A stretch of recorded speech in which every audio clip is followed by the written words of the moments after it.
4 राज्य और एक केंद्र शासित प्रदेश में आने वाले दिनों में विधानसभा का चुनाव होने जा रहा है।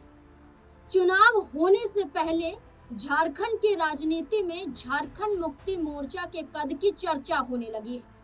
क्या विधानसभा चुनाव के साथ साथ झारखंड में होने वाले राज्यसभा चुनाव के बीच में क्या अपनी पार्टी को हेमंत सोरेन मजबूत कर पाएंगे, या यही चुनाव झारखंड में हेमंत सोरेन के गठबंधन को कमजोर कर देगा? दरअसल झारखंड की 2 राज्यसभा सीटें खाली हैं और 2 राज्यसभा सीटों की चर्चा की जाए तो एक दिवंगत शिबू सोरेन के चले जाने के बाद यानी कि उनके निधन के बाद ये सीट खाली हो जाती है, तो दूसरी सीट भाजपा के राज्यसभा सांसद हैं दीपक प्रकाश, उनका कार्यकाल पूरा जून के महीने में हो जाएगा। इस तरह से ये सीट खाली हो जाएगी। तो कुल मिलाकर ये 2 सीटें हैं जिस पर चुनाव होंगे। अब बिहार में चुनाव हो जाता है। अब बिहार के बाद अब झारखंड की बारी है। अब झारखंड में चर्चा चल रही है कि एक सीट तो जेएमएम की है, झामुमो की है, दूसरी सीट बीजेपी की है। यहाँ आंकड़े क्या कहते हैं, क्या पक्ष कहता है, गठबंधन क्या कहता है, इन तमाम मुद्दों को लेकर कई सवाल यहाँ पर पनप रहे हैं कि क्या आसानी से झारखंड मुक्ति मोर्चा गठबंधन राज्यसभा की दोनों सीटों को जीत जाएगा, या फिर भारतीय जनता पार्टी को एक बड़ा मौका मिल जाएगा? क्योंकि हरियाणा में हुए राज्यसभा चुनाव के दौरान हमने एक बड़ा फेरबदल देखा। हरियाणा में एक राज्यसभा की सीट कांग्रेस पार्टी जीत तो जाती है, लेकिन क्रॉस वोटिंग के आधार पर अपने ही विधायकों पर एक बड़ा एक्शन लेने के लिए भूपेंद्र सिंह हुड्डा तैयार हो जाते हैं। यहाँ तक कि भरोसा नहीं होता है कि विधायक बीजेपी समर्थक उम्मीदवार को वोट कर देंगे। अब इसी सिलसिले के साथ माना जा रहा है कि झारखंड में क्या होगा। तो जो सवाल है उसके जवाब खंगालने की कोशिश करते हैं। हमारे साथ हमारे वरिष्ठ सहयोगी अमन सर मौजूद हैं। जी सर, झारखंड की बात करें 2 राज्यसभा सीट और अगर हम आंकड़ों की बात करें तो आंकड़े ये कहते हैं कि आसानी से दोनों सीटें झारखंड मुक्ति मोर्चा जीत सकती है, यानी कि गठबंधन जीत सकता है ये दोनों सीटों को। भारतीय जनता पार्टी को हार का सामना करना पड़ेगा, लेकिन हरियाणा, बिहार और फिर विधानसभा के चुनाव ये कहीं ना कहीं हेमंत सोरेन के लिए मुश्किलें खड़ी कर रहे हैं। क्या लगता है कि क्या समीकरण यहाँ पर बनता हुआ दिखाई दे रहा है आंकड़ों के आधार पर? देखिए नाज़मीन, बिल्कुल आपने सही कहा कि कांग्रेस पार्टी यूं तो कागजों पे मजबूत दिखाई पड़ती है, बड़ी अच्छी रणनीति बनाती है, लेकिन जब असल परीक्षा का वक्त आता है तो उनके जो विधायक है या सांसद हैं वो अपनी ही पार्टी को एक तरीके से गच्चा देते हुए कहीं और जाकर शामिल हो जाते हैं। और ये बात एक बार नहीं बारंबार उठती हुई दिखाई पड़ती है और बीजेपी ये तक कहती नजर आती है कि भाई आप अपने विधायकों को संभालिए, क्यों हमारा समर्थन करने वो आते हैं, तो पहली जिम्मेदारी आपकी बनती है। आप ये हम पर आरोप लगाते हैं कि हमने तोड़ लिया, लेकिन अगर आपकी विचारधारा और आपके जो विधायक हैं इतने मजबूत हैं तो आखिर वो दूसरी जगह पर क्यों जा रहे हैं? नंबर 1 बात। दूसरी बात, आपने कहा कि देखिए झारखंड में 2 राज्यसभा की सीटें और दोनों पे जो समीकरण बन रहे हैं उसमें कौन कितना मजबूत दिखाई पड़ता है। तो आंकड़ों पे अगर हम गौर करें तो नजर आता है नाज़मीन की झारखंड में जेएमएम मुक्ति मोर्चा की पार्टी की बात करें तो उनको तकरीबन 34 सीटें बीते चुनावों में बिहार जो झारखंड की जनता ने दी। कांग्रेस पार्टी 16 सीटों पर जीती। आरजेडी की बात करें 4 सीटों पर और 2 सीटों पर वाम दल, यानी मिला जुला कर देखा जाए तो ये 56 सीटों का आंकड़ा है जो महागठबंधन के पक्ष में दिखाई पड़ता है। और सीटों का आंकड़ा भी है क्योंकि एक राज्यसभा जीतने के लिए झारखंड में कम से कम 28 आपके पास विधायक होने चाहिए, क्योंकि 81 की विधानसभा है झारखंड की। तो ऐसे में 28 को अगर मल्टीप्लाई किया जाए तो 56 सीटों का आंकड़ा लगभग कह सकते हैं मजबूती के साथ में महागठबंधन का नजर आता है। वहीं बीजेपी के अगर हम थोड़ा सा ग्राफ देख ले तो नजर आता है बीजेपी के पास में 21 बीजेपी की सीटें हैं। इसके अलावा जो आजसू है उसके पास 1 सीट है, एलजेपीआर के पास 1 सीट है, जेडीयू के पास में 1 सीट है और मिला जुला कर आंकड़ा 24 का बन जाता है, यानी कि कुल बहुमत के आंकड़े से 4 सीटें कम। अब पूरे का पूरा जो खेल है नाज़मीन वो यहीं से शुरू होता हुआ दिखाई पड़ता है कि क्या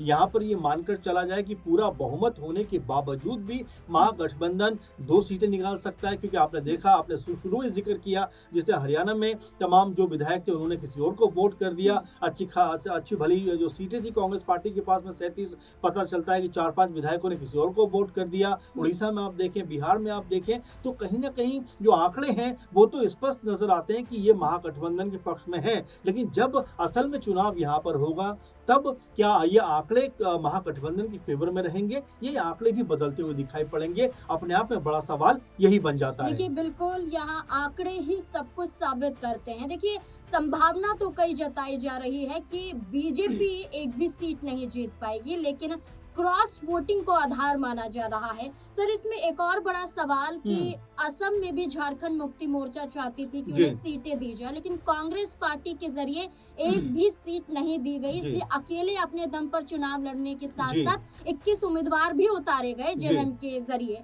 लेकिन क्या लगता है कि बिहार में सीटें नहीं दी गई झारखंड मुक्ति मोर्चा को, असम में नहीं दी गई, और है गठबंधन की बात करते जी। हैं, गठबंधन की यहाँ पर दल है गठबंधन के, तो झारखंड मुक्ति मोर्चा को दरकिनार क्यों किया जा रहा है, और क्या इसका खामियाजा झारखंड के राज्यसभा चुनाव में भुगतना पड़ सकता है कांग्रेस को? देखिए नाजमीन, ये बारंबार देखा गया कि कांग्रेस पार्टी अति आत्मविश्वास में नजर आती है। कई जगह पर देखा गया, आपको याद होगा, अगर हम मध्य प्रदेश की बात करें तो मध्य प्रदेश में चुनाव हो रहे थे, अखिलेश यादव कह रहे थे कि भाई हम यहाँ चुनाव लड़ना चाहते हैं। कमलनाथ ने कहा कि कौन अखिलेश, मैं नहीं जानता, जनता भी नहीं जानती। दूसरा एग्जाम्पल आप देखें, हरियाणा में आम आदमी पार्टी कहती रहेगी कि भाई हमें आप कम से कम 5 सीटें दे दीजिए, लेकिन कांग्रेस पार्टी की तरफ से एक बार भी हाँ नहीं भरी गई, और दोनों जगह आपने देखा खामियाजा कांग्रेस पार्टी को उठाना पड़ा। कि लगभग जो खबरें थी उसमें ऐसा लग रहा था कांग्रेस पार्टी सरकार बनाएगी, लेकिन जब रिजल्ट सामने आता है तो पता चलता है कांग्रेस पार्टी को सत्ता में से दूर रहना पड़ता है, गंवानी पड़ती है। तो ये कुल मिला जुलाकर कांग्रेस पार्टी की जो स्थिति है वो यही नजर आती है कि जो उनके सहयोगी दल हैं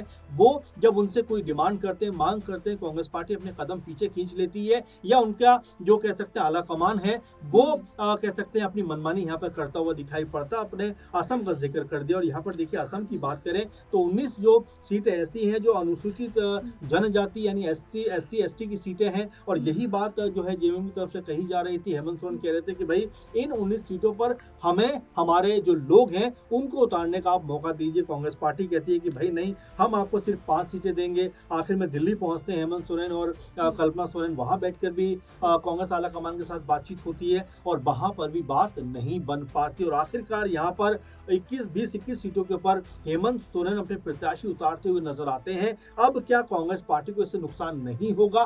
जाहिर बात है नुकसान होगा, क्योंकि देखिए जब वोट डाइवर्ट हो जाएंगे, वोट यहाँ वहां बटेंगे, तो बिल्कुल नुकसान होगा। अगर हम 2021 के आंकड़ों की बात करें तो बीजेपी यहाँ पर 75 सीटें जीतकर दूसरी बार यहाँ पर सरकार में आई थी। कांग्रेस पार्टी मिला जुलाकर 50 सीटों पर रह गई थी, लेकिन इस बार उसका जो गठबंधन है वो AIUDF के साथ में भी नहीं है। तो ऐसे में कांग्रेस पार्टी के लिए मुश्किलें बढ़ती हुई दिखाई पड़ सकती है। तो यहाँ होना ये चाहिए था कि भाई हेमंत सोरेन को मनाया जाना चाहिए था, किसी भी तरह से उनको अपने साथ रखना चाहिए था, क्योंकि अगर इस तरह से SC/ST की सीटों पर अगर हेमंत सोरेन जाएंगे तो जाहिर बात है कि नुकसान कांग्रेस पार्टी को होता हुआ दिखाई पड़ेगा। अच्छा सर, चलिए संभावनाओं की बात की जा रही है, गठबंधन को नुकसान हो सकता है इसकी बात की जा रही है, लेकिन राज्यसभा की जो सीटें हैं जो खाली हैं, आखिरकार उन पर कौन उम्मीदवार उतारा जा सकता है झारखंड मुक्ति मोर्चा के जरिए? क्योंकि कल्पना सोरेन का भी नाम सामने आ रहा था, वो तो विधायक है, कैसा लगता है क्या वो दिल्ली की राजनीति तक पहुंच पाएंगे? देखिए बिल्कुल आपने सही कहा, क्योंकि काफी हद तक ऐसा लग रहा है कि सोरेन परिवार से ही वो कोई बड़ा चेहरा होगा। जो शिबू सोरेन की जो सीट खाली हुई है उनके देहांत के बाद में, तो इस पे हो सकता है, काफी संभावना है कि कल्पना सोरेन का नाम लगभग फाइनल माना जा रहा है कि उनको अब दिल्ली भेजने की योजना जेएमएम की है, हेमंत सोरेन की है। अब रहा सवाल दूसरी सीट का, तो वो सीट को लेकर सबसे ज्यादा आपस में घमासान मचता हुआ दिखाई पड़ सकता है कि क्या वो दूसरा प्रत्याशी, क्या वो कांग्रेस पार्टी से होगा, क्या वो जेएमएम से ही होगा, आरजेडी से होगा? तो अब ये तय करना बड़ा मुश्किल है, लेकिन ये जरूर मान के चलिए कल्पना सोरेन का लगभग नाम जो है वो पक्का मान के चला जा रहा है कि उनका नाम जो है इस लिस्ट में सबसे ऊपर है। नंबर 2 पर अब कौन रहने वाला है, ये अपने आप में बड़ा सवाल है। जैसा मैंने शुरू में आपसे कहा था कि नंबर 2 के लिए जो पर्याप्त आंकड़ा है, क्या वो आंकड़ा महागठबंधन के साथ में रहेगा या फिर बीजेपी को सपोर्ट करता हुआ दिखाई पड़ेगा? क्योंकि अगर 4 वोट यहाँ से वहां हो जाते हैं तो बीजेपी भी अपना एक कह सकते हैं कि राज्यसभा में एक नाम भेजती हुई दिखाई पड़ सकती है। तो अभी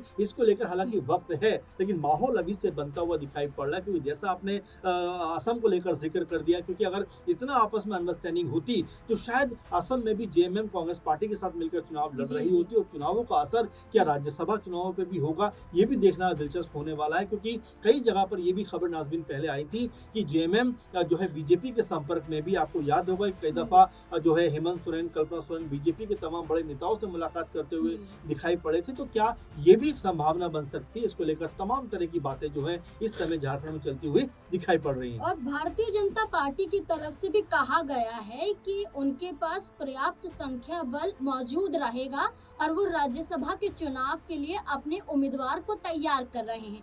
नाम की घोषणा नहीं की गई है, कोई चर्चा नहीं हो रही है, लेकिन ऐलान जरूर किया गया है कि चुनाव में उम्मीदवार जरूर उतारेंगे एक सीट पर। अब यही देखना होगा कि वाकई कल्पना सोरेन को लेकर चर्चा हो रही है तो क्या उनका ही नाम फाइनल है झारखंड मुक्ति मोर्चा के जरिए। कांग्रेस पार्टी अपनी तरफ से किसी नाम को सामने ला सकती है या वाकई झारखंड मुक्ति मोर्चा अपनी पार्टी से दोनों नामों को आगे कर सकता है। बीजेपी क्या कर सकती है, कई अगर मगर हैं, लेकिन अब देखना होगा कि क्या फायदा होगा झारखंड मुक्ति मोर्चा को राज्यसभा के चुनाव में। आपको क्या लगता है इस पूरे मुद्दे को लेकर? अपने राय कमेंट सेक्शन में जरूर दें। देखते रहें SPN9 न्यूज़। धन्यवाद।